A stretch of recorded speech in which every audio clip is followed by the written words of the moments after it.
إن الحمد لله نحمده ونستعينه ونستغفره ونعوذ بالله من شرور أنفسنا ومن سيئات أعمالنا من يهده الله فلا مضل له ومن يضلله فلا هادي له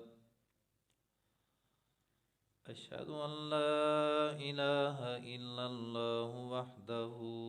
لا شريك له وأشهد أن محمدا عبده ورسوله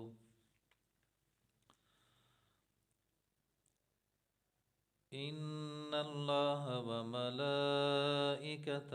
يصلون على النبي يا أيها الذين آمنوا صلوا عليه وسلموا تسليما اللهم صل على محمد وعلى آل محمد كما صليت على إبراهيم وعلى آل إبراهيم إنك حميد مجيد أما بعد فإن خير الحديث كتاب الله وخير الهدي هدي محمد صلى الله عليه وسلم وشر الأمور محدثاتها وكل محدثة بدعة وكل بدعة ضلالة وكل ضلالة في النار فأعوذ بالله من الشيطان الرجيم بسم الله الرحمن الرحيم يا أيها الناس اتقوا ربكم الذي خلقكم من نفس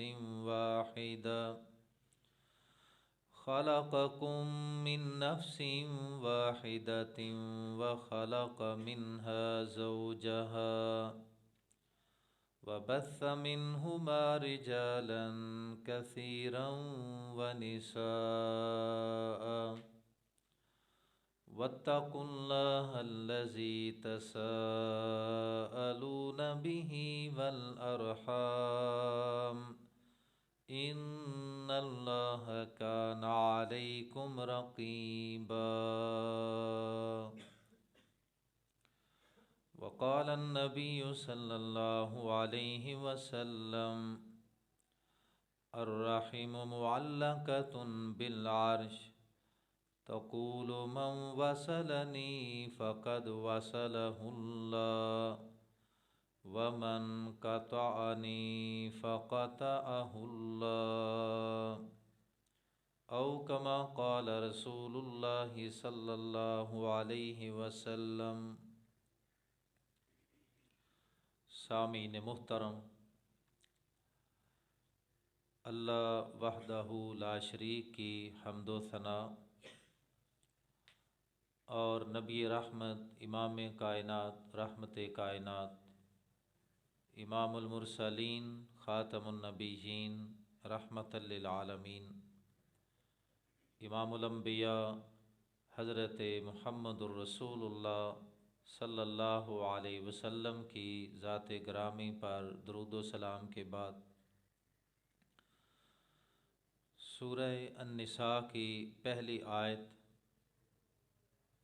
اور صحیح مسلم سے ایک حدیث مبارکہ آپ کے سامنے تلاوت کی ہے۔ سورہ النساء کی اس آیت میں اللہ رب العالمین نے دنیا جہان کے تمام لوگوں کو حکم دیا ہے